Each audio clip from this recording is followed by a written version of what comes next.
오늘은 크리스마스를 3일 앞둔 성탄 주일입니다. 잘 아시다시피 성탄절은 아기 예수님의 탄생을 축하 기념하는 날이고요. 무엇보다 우리의 죄 문제를 해결하기 위해 우리 곁으로 다가오신 그 주님을 다 같이 기뻐하고 즐거워하는 날이라 할 수 있습니다. 사람들은 이 기쁨을 나누기 위해 서로 선물이나 카드를 교환하기도 하고요. 또 우리만 서로 이렇게 주고받고 좋으면 어떡하냐, 예수님의 중요한 가르침, 이웃을 돌보라는 가르침 따라 어려운 분들을 돌아보고 섬기는 날로 우리가 그렇게 성탄절을 지내고 있습니다. 하지만 저는 이번 성탄절에 그 무엇보다도 평강의 왕으로 이 땅에 오신 예수님이 오늘 우리에게, 이 사회에, 교회에, 가정에 평강의 메시지를 주고 싶어 하지 않으실까라는 묵상을 해보게 되었습니다. 대표 기도하신 순자님도 언급하셨듯이 현재 지구촌에는 전쟁의 소식이 계속해서 끊이지 않고 우리의 마음을 아프게 하며 들려오고 있습니다. 이 사회는 또 어떻습니까? 갈등, 반목, 대립, 혼돈의 상황이 더욱더 깊어져만 가는 것 같습니다.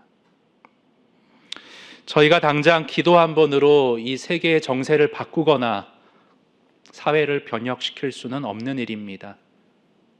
하지만 저는 모든 공동체의 기본 단위가 되는 가정에서부터 오늘 성탄의 평강, 임마누엘의 화평이 충만할 수 있다면, 그러한 가정들이 모인 교회가 주님의 은혜와 사랑으로 평화할 수 있다면 그 긍정적인 영향력이 우리 사회로, 세계로 흘러갈 수 있지 않을까라는 소망의 묵상을 해보았습니다.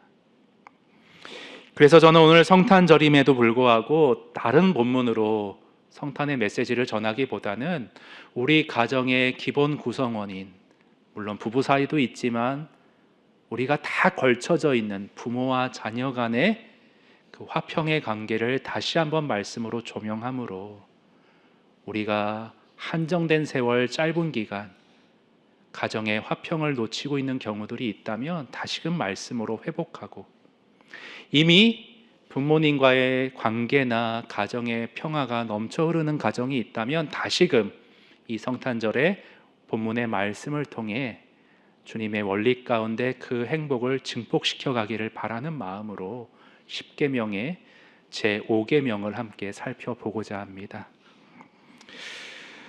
여러분, 어느 앙케이트 조사에 따르면요, 저도 놀랐는데 젊은 자녀들 중 무려 70%가 부모님에 대해 원망과 또 불만과 미움의 마음이 있다라는 응답을 했다고 합니다.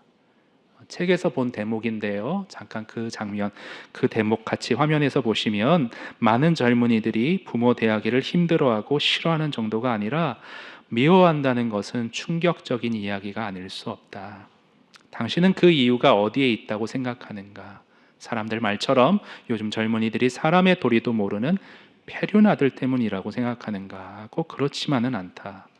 대부분의 그 원인은 자녀에게 있기보다 부모들의 권위주의적이고 폭력적인 자세에 그 원인이 있다.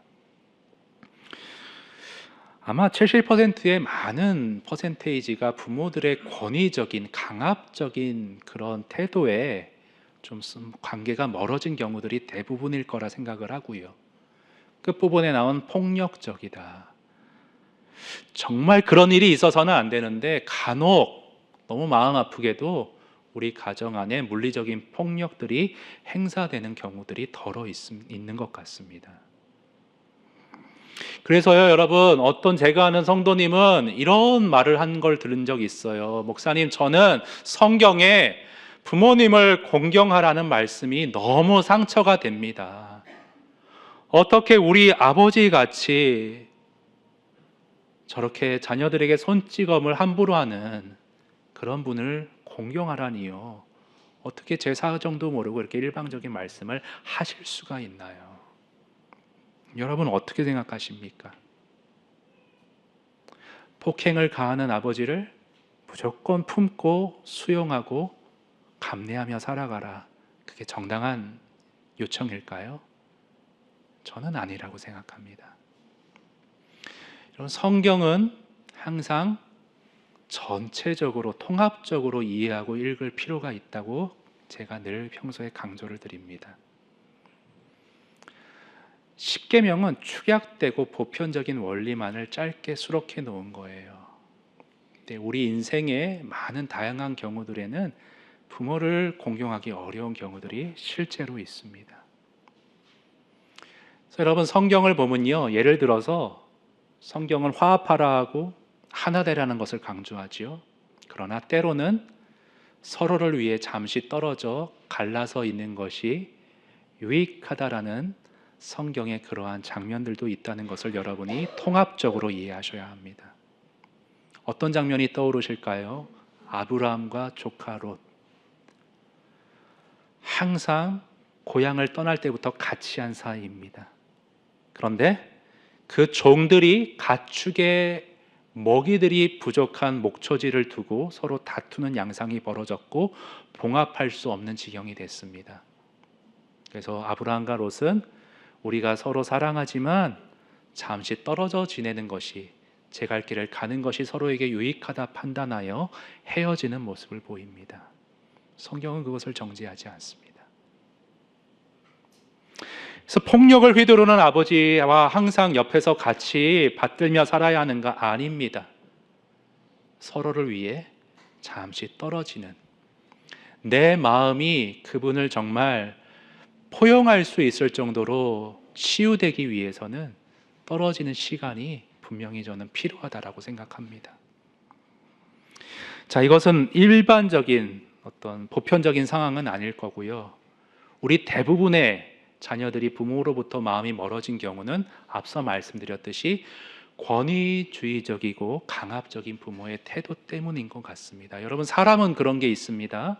내가 경험하고 내가 생각하고 내가 가지고 있는 틀이 전부라고 생각해서 내 자녀들을 그쪽으로 끌고 오고자 하는 마음, 심지어 그쪽으로 들어오지 않으면 잘못됐다고 다그치며 강요하는 모습을 보이기가 쉬운 것이 바로 저와 여러분입니다.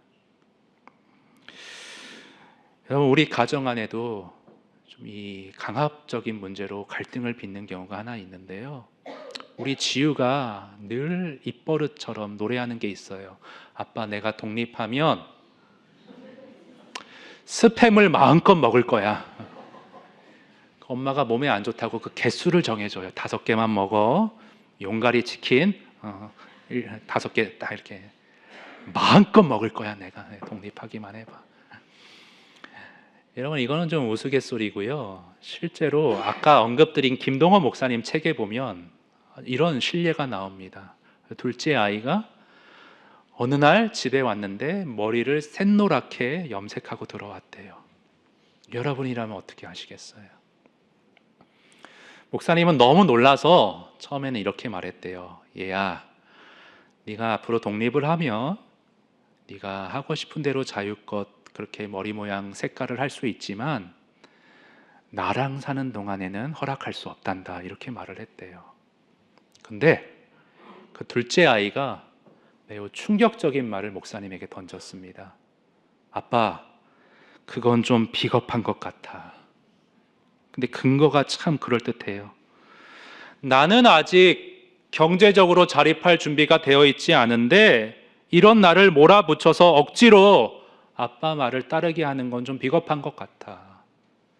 근데 김동원 목사님이 참 성찰이 깊은 분이잖아요. 망치로 머리를 얻어맞은 것처럼 정신이 번쩍 들었대요. 아, 정말 그거는 좀 일방적이고 비겁한 짓이 될 수 있겠구나. 그래서 그때부터 조금 태도를 바꿔서 내가 받아들이기 힘들지만 그게 본질적인 게 아니라면 아이들의 생각과 문화를 존중해주고 내가 한번 거기 맞춰보자 노력을 하셨다라고 책에 쓰고 있습니다. 근데 그랬더니 따라오는 결과가 놀라운데요. 아이들이 아버지한테 마음을 열더래요. 인생의 중요한 문제를 아버지와 진지하게 상의하기 위해 물어오고요. 조언을 구하고 귀를 기울이는 태도를 보였다라고 합니다. 그래서 원칙을 세웠대요. 아이들에게 억하심정 들지 않도록 주의하고 아이들을 대할 때 인격적으로 존중하고 인정하고 대우해주자, 그런 원칙을 세웠다고 합니다. 여러분, 저는 이게 아주 성경적인 접근이라고 생각합니다. 성경을 종합적으로 여러분 보시면요, 자녀들이 무조건 부모들을 떠받들고 공경하라는 말만 하지 않아요. 부모 공경을 제대로 하려면 부모와 자녀 쌍방 간의 노력이 같이 필요하다고 가르치는 게 성경입니다. 십계명은 축약적인 일반적인 원리만을 제시하고 있어요. 그러나 성경 다른 구절을 보면 에베소서 6장 말씀, 우리 교독으로 한번 읽어보겠습니다. 제가 먼저 1절 읽습니다. 자녀들아, 주 안에서 너희 부모에게 순종하라. 이것이 옳으니라. 내 아버지와 어머니를 공경하라. 이것은 약속이 있는 첫 계명이니 이로써 네가 잘되고 땅에서 장수하리라. 또 아비들아, 너희 자녀를 노엽게 하지 말고 오직 주의 교훈과 훈계로 양육하라. 1절에서 3절은 자녀들이 해야 할 의무예요. 순종해라. 그러면 이 땅에서 네 수명이 길리라, 장수하리라. 저기 십계명과 똑같은 말씀이죠. 그러나 바울은 한 가지를 더 말합니다. 부모들이 해야 할 의무가 있다는 거예요. 뭐예요? 자녀들을 노엽게 하지 말고 주님의 원리와 계명으로 대하라. 그렇게 말씀하고 있습니다. 쌍방 간의 노력을 해야 제대로 된 부모 공경과 사랑이, 평강이 가정 안에 흘러갈 수가 있는 것입니다. 자, 그러면 이런 전체적인 이해를 좀 우리가 정리해 놓은 다음에 오늘 말씀을 좀 세부적으로 보기 원합니다. 두 가지 측면에서 살펴볼 텐데요. 어떻게 부모 공경을 해야 하느냐? 여러분, 거기 12절에 부모를 공경하라 할 때 그 공경의 의미가요, 대략적으로는 알겠어요. 부모를 공경해라. 그러나 자칫 잘못하다가는 추상적으로 접근할 수가 있습니다. 그냥 막연한 거예요. 공경하라. 그러나 이 말씀의 원어적인 의미를 보면 공경이란 뭐냐? 1차적인 의미는 누구에게 무게를 두다, 이런 의미가 있습니다. 풀어 말하면 누군가를 중요한 무게 있는 분으로 대하라. 그러니까 부모님을 귀빈과 같이 정중하게 귀한 분으로 대하라는 말입니다. 그래서 저는 이러한 원어적 의미에 따라서 부모 공경의 구체적인 실천 방향, 첫 번째를 이렇게 한번 적어 보았는데요. 우리 한번 같이 읽습니다. 시작. 감사함과 존경의 마음으로 부모님을 정중히 대하라. 여러분, 한 가지 기억하실게요. 이 세상에 완벽한 사람은 없습니다. 부모도 마찬가지예요. 완벽한 부모는 이 세상에 없습니다. 안타까운 일로 고인이 되신 한 연예인을 추모하는 글들이 이렇게 SNS에 올라온 것을 제가 본 적이 있습니다. 사람인 고로 명함이 있었던 것 같아요. 좋은 점이 있었는가 하면 좀 아쉬운 부분이 있었던 것 같습니다. 그런데 사람들이 참 어떻게 보면 예의 없게 이미 세상을 떠난 분인데 가족이 볼 텐데 그 연예인의 좀 안 좋은 점을 확 험담하듯이 이렇게 올리는 경우들이 덜어 있었어요. 그래서 한 지인이 이런 글을 쓴 것이 참 인상적이었습니다. 뭐라 했냐면, 인간이기에 가질 수 있는 한계는 분명 있었을 것이다. 그런데 누군들 그러지 않겠느냐. 사람마다 보는 관점도 다르고 경험이 다르기에 여러 말들이 나올 수 있겠지만, 하지만 내 기억에 그 친구는 기본적으로 인성이 참 좋은 친구였다. 지혜가 있었던 것 같아요. 사람은 명함이 있는데, 장단점이 있는데, 단점은 작게 보고 장점은 크게 봐서 세상을 떠난 고인을 귀하게 추모하는 지혜를 좀 보였던 것 같습니다. 부모님도 저는 마찬가지라고 생각해요. 단점을 찾으려고 하면요, 수도 없이 나열할 수 있을 것입니다. 그러나 장점을 보기 시작하면 감사와 존경의 마음이 싹 들 수 있을 거라고 저는 생각을 합니다. 여러분, 레위기 19장에 이런 말씀이 있습니다. 너희 각 사람은 부모를 경외하라. 성경에 경외하라는 대상은 하나님 그리고 부모가 유일합니다. 완벽한 존재가 아닌데 하나님은 당연히 경외해야 되지만 부모를 경외하라고 왜? 이유가 있어요, 여러분. 한정건 교수님이 그 이유를 이렇게 쓰셨는데 화면 같이 보겠습니다. 부모는 자녀의 근원이며 자녀를 태생시켜 주신 분이시다. 이것은 사람을 태생시켜 주신 분이 하나님이시라는 원리와 일치한다. 그래서 부모와 하나님에 대해 경외하라는 표현을 쓰는 것입니다. 경외하라, 공경하라. 또 한 가지, 나를 낳아주실 뿐 아니라 완벽하진 않지만 허물이 있지만 분명히 오늘 아기들 보셨죠? 보살핌이 필요한 손잡아 주어야 할 어린 나를 인내와 사랑으로 길러주신 분이 부모님이라는 사실은 부정할 수가 없습니다. 이 부모님의 연약한 어린 나를 키워주신 그 은혜에 대해 한번 생각해 볼 수 있는 영상이 있어서 제가 2분짜리인데 좀 가져와 봤는데요. 우리 잠깐 화면 보도록 하겠습니다.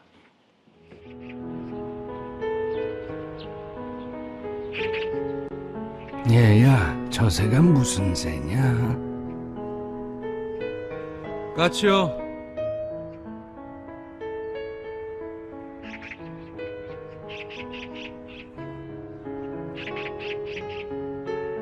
얘야, 저 새가 무슨 새냐? 까치라니까요.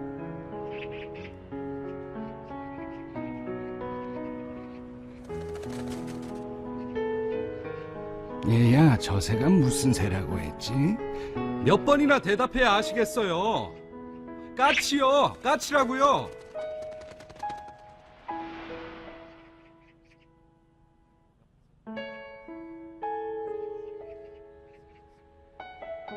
아범아, 너는 어렸을 때 저게 무슨 새냐고 100번도 더 물었다. 아빠, 저 새가 무슨 새예요? 까치란다. 까치요? 아빠, 저 새가 무슨 새예요? 까치야. 까치요?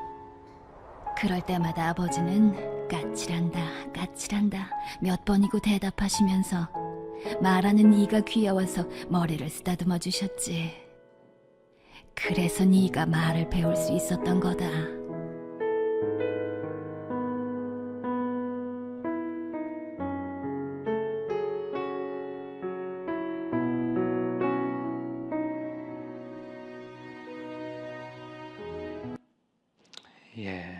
우리 부모님들이 나이가 드시면서 노쇠해지시고 기울어지시고 뭔가 예전에 어떤 분별력과 날카로움은 없어지시면서 야트막한 언덕이 되어가는 그러한 현실을 우리가 마주하고 있습니다. 근데 참 실수하는 게 그런 부모님을 함부로 대하는 경우들이 더러 있는 것 같아요. 정중하게 대하지 못하고. 그래서 하나님은 그걸 아시고 성경에서 이런 지적을 해주셨습니다. 에스겔서 말씀인데요. 부모를 업신여기지 말라라는 그런 말씀을 미리 주셨어요. 여기 빨간색으로 표기된 부분 보면 부모, 나그네, 고아와 과부, 그러니까 나이 든 부모님을 지칭하는 것 같아요. 사회적으로 돌봄이 필요한 자들을 업신여기지 말라, 함부로 대하지 말라. 하나님 그렇게 말씀을 하셨습니다. 여러분, 이 부모 공경이 굉장히 중요한 십계명의 중앙에 위치한 계명인데요. 1계명부터 4계명은 하나님과의 수직적인 관계에서 지켜야 할 계명, 그리고 5계명부터 10계명까지는 사람들 사이에서 이웃 간에 지켜야 할 수평적인 계명들을 나열하고 있습니다. 그런데 혹자는 이런 질문을 해요.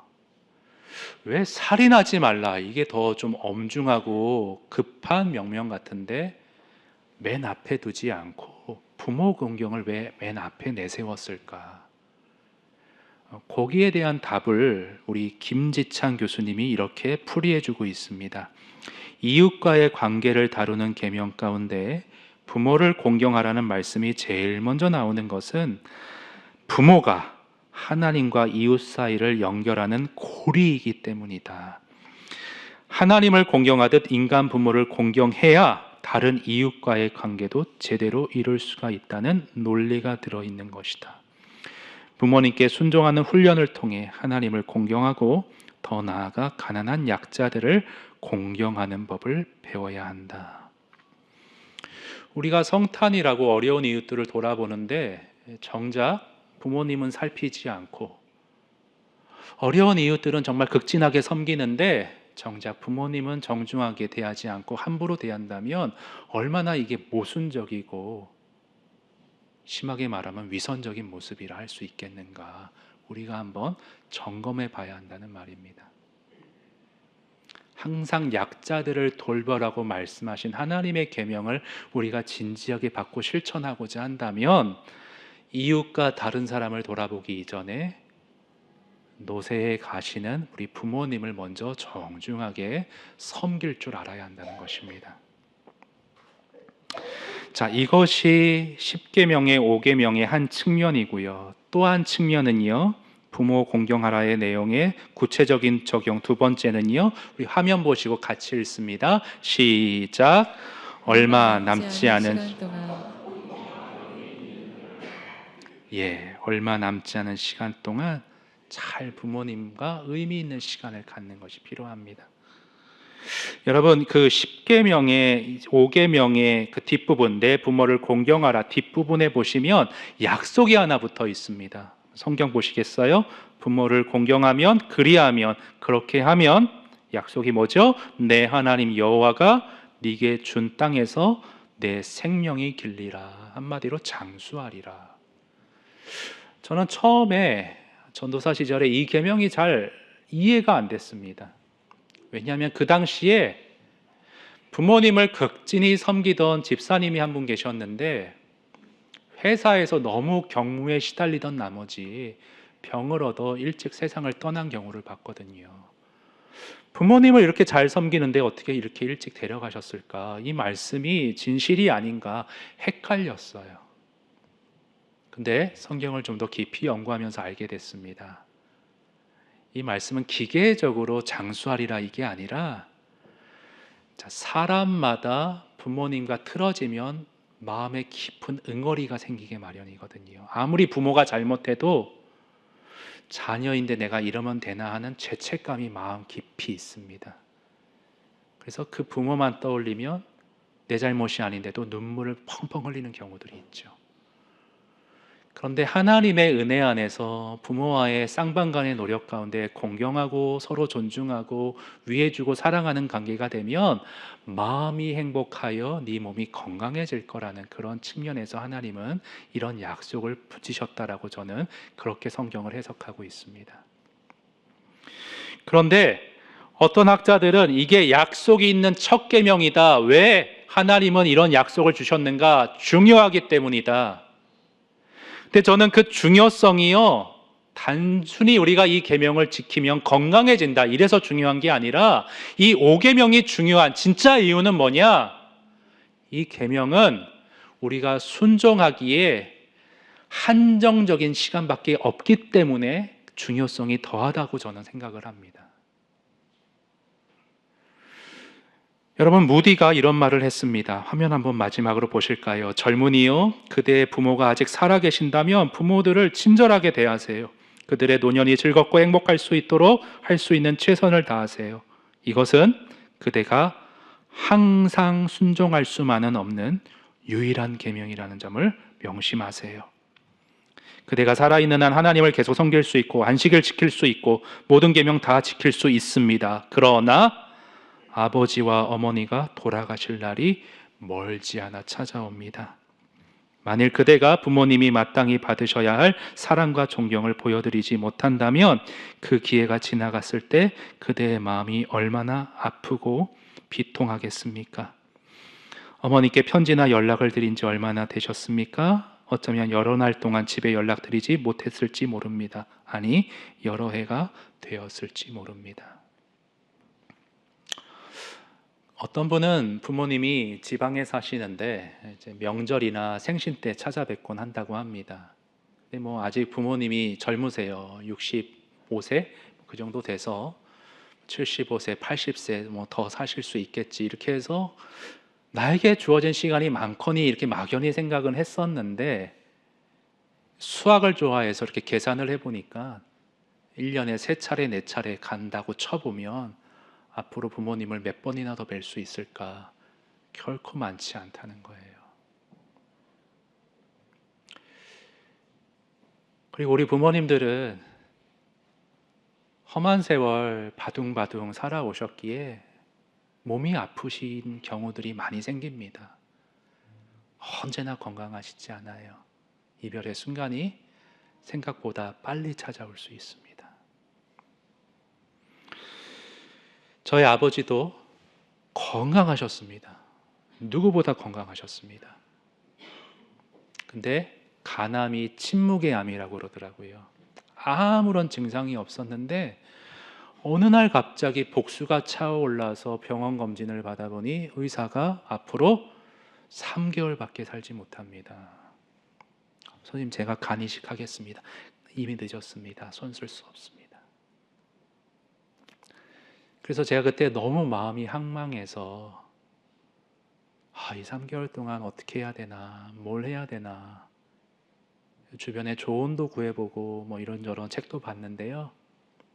부모님과 얼마 남지 않은 시간 의미 있게 보내라고, 슬픔에 잠길 것만이 아니라 주님을 믿어 하나님의 안식에 영원한 안식으로 들어가실 테니 믿음으로 감사해 하면서 남은 기간을 의미 있게 보내라는 조언을 주셨어요.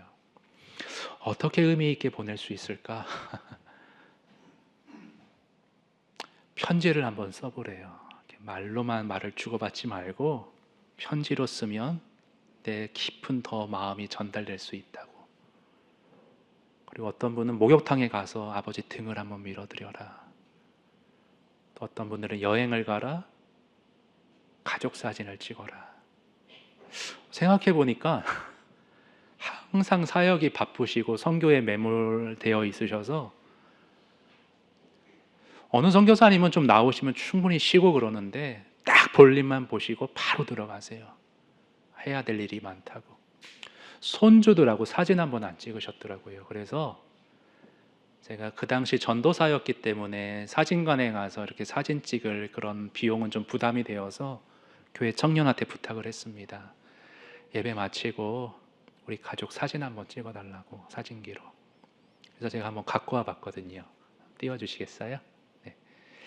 작아서 안 보일 수 있는데 저기 중간에 있는 분이 저희 아버지십니다. 여러분, 저게 3개월 뒤에 죽음을 맞이하는 분의 표정이라고 읽히시나요? 아니실 겁니다. 너무 밝으시죠? 그렇죠? 내려주시고요. 제가 아는 집사님은 부모님이 독실한 아주 철저한 불교 신자셨어요. 설악산에 봉정암이라는 곳이 있는데 불교 신자가 거기 한 번 갔다 오면 대단한 불교 신자로 인정을 해준대요. 근데 무려 8번을 오르셨대요. 절대 복음을 받아들일 수 없는 분. 근데 고령이시기 때문에 이 집사님이 부모님과 언제 헤어질지 모르는데 어머니 어디 가고 싶으세요? 외국에 보면 그런 거 있거든요. 죽기 전에 꼭 가고 싶은 곳 이렇게 모셔다 드리는 그런 프로그램이 있습니다. 어머니 어디 가고 싶으세요? 어디가 가고 싶다. 두 분이 여행을 가셨대요. 아들과 어머니가. 그리고 바닷가를 거닐면서 엄마를 위하는 진심을 나누면서 복음을 전했는데 성령이 역사하셔서 복음을 받아들이셨습니다. 근데 너무 신기한 게요. 여행 다녀오고 일주일 뒤에 내가 입맛이 없다라고 식사를 안 하시더니 며칠 뒤에 평안히 눈을 감으셨다고 합니다. 사랑하는 여러분, 우리에게 주어진 시간이 생각보다 많지 않을 수 있습니다. 다음 연도의 성탄절을 부모님과 같이 못 맞이할 수 있다고 저는 봐요. 얼마 남지 않은 시간, 이런 것 때문에 부모님한테 좀 서운해, 좀 마음에 좀 갈등이 있어, 여러분 그런 것이 있다면 그러한 것을 모두 덮어 사랑의 온기와 평강으로 우리 안에 행복을 주시고자 하실 그런 목적으로 이 땅에 오신 예수님의 탄생의 의미를 묵상하시면서 가장 기본적인 단위인 부모님, 좋은 시간을 꼭 가질 수 있는 그러한 실천이 조만간 있으시기를 바랍니다. 하나님은, 여러분, 어떤 분은 이 5계명을 들으면서 너무 권위적인 말씀이라고 이렇게 숨이 턱 막힌다는 표현을 하신 적이 있어요. 아닙니다. 옥죄려고 주신 말씀이 아니에요.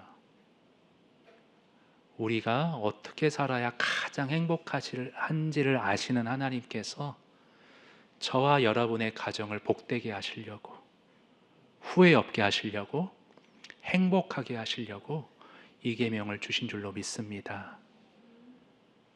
하나님의 마음을 읽으시면서 이 성탄에 부모님과 좀 서먹한 게 있다면 작은 실천을 오늘 말씀 가운데 적용하시어서 나로 인해 사랑의 물결, 평강의 물결이 흘러 들어가는 넘실대는 가정 될 수 있기를 소원하시면서 오늘의 말씀을 마음에 담고 성탄의 은혜를 누리실 수 있는 저와 여러분 되실 수 있기를 바랍니다. 이 시간 여러분 그러한 의미에서 이 시간 좀 찬양할 텐데요. 내 영혼의 극히 깊은 데서 맑은 가락이 울려나네. 평화 평화로다. 이 성탄에 하나님이 우리 안에 회복시키고자 하는 평화를 우리 사모하시면서 가정의 모습을 꿈꾸면서 이 찬양 함께 부르도록 하겠습니다.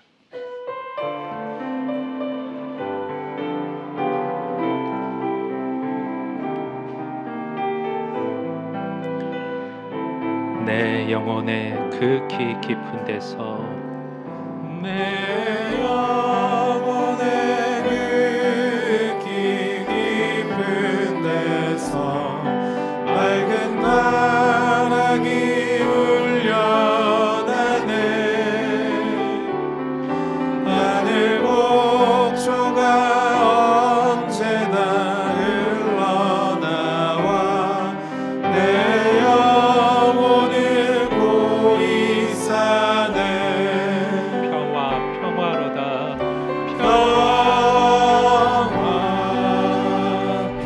평화로다.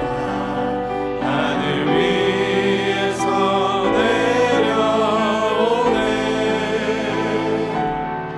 그 사랑의 물결이 영원토록 내 영혼을 덮으소서. 내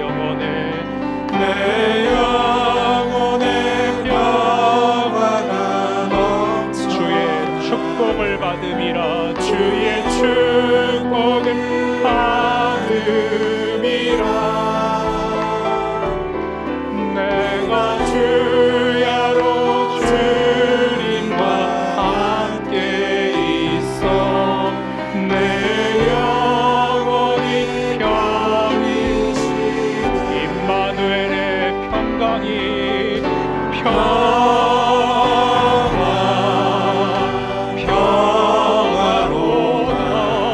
하늘 위에서 내려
대답하소서.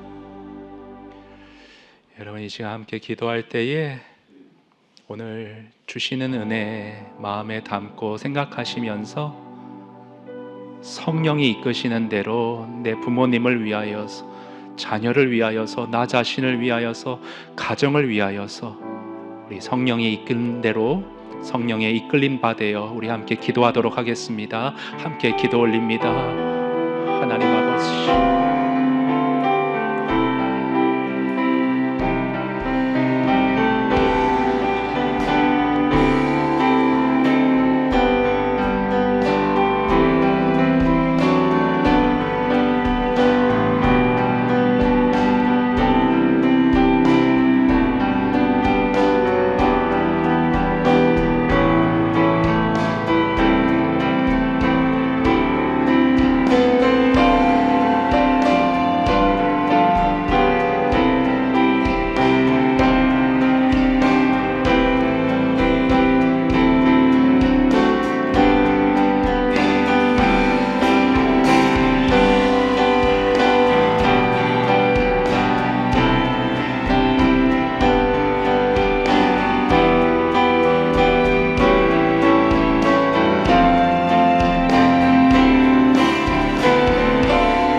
사랑과 은혜가 풍성하신 하나님 아버지, 우리를 이 땅에서 행복하게 살도록 태초에 창조하시고 목적하셨는데 그만 안타깝게도 죄가 세상에 들어와서 주님의 목적과는 상관없이 서로 싸우고 핥히고 원망하고 미워하며 살아가는 불행한 우리를 위해 이 땅에 아기 예수로 회복과 평강의 영으로 이 땅에 오신 예수님, 영원히 찬양하고 감사를 드립니다.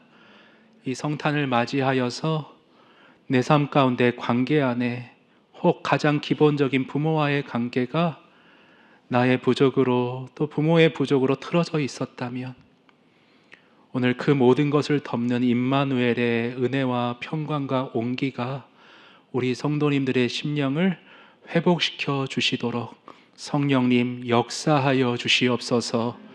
그래서 이 땅에서 우리에게 주어진 삶을 사는 동안 주님의 목적과 같이 계명 따라 서로가 서로를 존중하고 공경하고 중요하게 정중하게 대함으로